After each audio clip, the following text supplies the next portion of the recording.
Hello friends, आप सभी का आज की हमारी पाठशाला में बहुत बहुत स्वागत है। चूँकि आप लोगों ने इतना अच्छा रिस्पांस दिया है तो हमारा भी फ़र्ज़ बनता है कि हम आपके जो कमेंट्स हैं उस पर अपनी जो प्रतिक्रिया है या अपनी जो बातें हैं उसको रखें।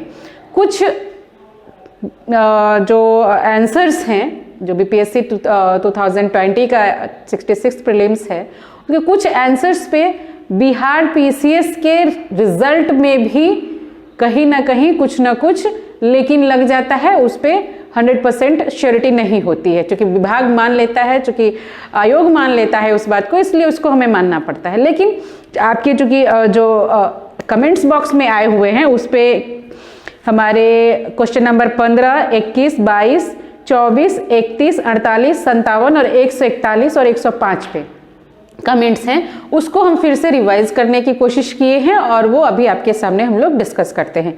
15 क्वेश्चन कहता है कि बिहार सरकार ने अगस्त 2018 में एक नई योजना सतत जीविकोपार्जन योजना शुरू की। इस योजना का क्या उद्देश्य था? तो 2018 की अगर वस्तु स्थिति को देखें तो हम देखेंगे कि उस समय तुरंत ही हमारे यहाँ शराबबंदी हुई थी और उसके फलस्वरूप बहुत ही ज़्यादा बेरोजगारी हुई थी। क्योंकि कई लोग जो नीरा वगैरह बनाते थे वो बहुत उनका घर का पूरा स्ट्रक्चर ही, जो इनकम का स्ट्रक्चर था वही बिगड़ गया था। तो उसके लिए इस तरह की योजना लागू की गई थी और उसका मुख्य उद्देश्य यही था कि जो अत्यधिक गरीब परिवार हैं उनकी सतत आय का सृजन करने वाली परिसंपत्ति उनको प्रदान की जाए या उस तरह के उनको रोजगार दिए जाए। तो इसके लिए इसका आंसर सी माना जा रहा है। नेक्स्ट है 21 में भारत माला परियोजना, चूंकि हम जानते हैं कि ये सड़क इंफ्रास्ट्रक्चर को उत्तर दक्षिण पूर्व पश्चिम में जोड़ने की परियोजना है। एक माला जैसी संरचना होती है, इसीलिए इसका नाम भी हमने देखा था कि भारत माला परियोजना रखी गई है। तो ये सड़क इंफ्रास्ट्रक्चर, सड़क का जो निर्माण होता है उससे संबंधित है। नेक्स्ट है 22 में है कि भारत में औद्योगिक क्षेत्र की उपलब्धि को मापने के लिए कौन सी संस्था औद्योगिक उत्पादन के सूचकांक को जारी करती है? तो इसके लिए सीएसओ, केंद्रीय सांख्यिकी कार्यालय जो है वह एक जो भी लागू करती है या पब्लिश करती है, ये सीएसओ के द्वारा ही किया जाता है। तो इसका आंसर हो जाएगा सी। नेक्स्ट है 24, भारत के केंद्रीय बजट में संस्थागत कृषि का प्रवाह बढ़ाने के लिए वर्ष 2020-21 के लिए 15 लाख रुपए लिए गए थे। तो ये इसका आंसर हो जाएगा सी। नेक्स्ट है 31 में कहता है कि बिहार में कांग्रेस का प्रथम अधिवेशन कहाँ रखा गया था? देखिए, इस प्रश्न के लिए यद्यपि हम अभी कहें कि आंसर ए है या ई है, ये चूंकि बांकीपुर स्पष्ट नहीं लिखा गया है लेकिन पटना है, तो चूंकि पटना है, पटना में ही बांकीपुर है, तो ये भी माना जा सकता है और ई भी माना जा सकता है। तो इस प्रश्न को हम में से कोई भी, चाहे कहीं भी इसके एनालिसिस हो, इसके लिए 100% श्योरिटी नहीं दी जा सकती है। ये डिपेंड करता है कि विभाग, ये हमारा आयोग इस पे क्या आंसर देता है, उसी को हम मानेंगे। 48 प्रश्न आपके साइंस का प्रश्न है। तो इसमें आंसर है जो केवल फुटबॉल खेलते हैं वो 10 जो होगा वो सिर्फ केवल फुटबॉल खेलते हैं। नेक्स्ट है 57 में सबसे मीठी चीनी, इसके लिए फ्रुक्टोज को माना जाता है कि वह सबसे मीठी चीनी है। तत्पश्चात हम देखेंगे 105 है, हाल ही में कितने भारतीय समुद्र तटों को ब्लू फ्लैग सर्टिफिकेशन के लिए अनुशंसित किया गया है? तो आंसर होगा 8 समुद्र तटों को चुना गया है और ये सी आंसर होगा। और उसके बाद 41 में है कि निम्न में से किस महाद्वीप में सबसे अधिक देश हैं? तो उसका होगा अफ्रीका महादेश में सबसे अधिक देश हैं। ये जो सेट हम लोग बना रहे हैं या जो डिस्कशन कर रहे हैं, ये सेट सी का आंसर है और सी के प्रश्नों को मैं आपके समक्ष डिस्कस कर रही थी, जिसपे हमारे जो व्यूअर्स हैं, जिन लोगों ने इतनी अच्छी प्रतिक्रिया दी है, तो उनके प्रतिक्रिया पे उनकी संतुष्टि के लिए हमने रिवाइज किया है और ये आपके समक्ष हम लेके आए हैं। एक और एनालिसिस जो हमने कल से आज तक में किया है कि एग्जामिनेशन में किस तरीके के प्रश्न पूछे गए, हल्का पूछा गया, भारी पूछा गया। जिसको नहीं आया उसके लिए वो भारी होगा, जिसने याद कर रखा है या जिसने पढ़ा है, जिसके साथ कॉन्सेप्ट है, या जो याद रह गया उसके लिए वो हल्का है। इस पे हम नहीं जा रहे। हम देखेंगे कि जो सब्जेक्ट्स हैं उसका डिवीजन कैसे हुआ है। अमूमन देखा जाता था कि कभी कभी सब्जेक्ट्स में वेरिएशन नहीं रहता था, बट इस बार के एग्जामिनेशन में सब्जेक्ट में वेरिएशन है। हर सब्जेक्ट से, हर सेगमेंट से प्रश्न पूछा गया है। यहां तक कि अगर हिस्ट्री से आपके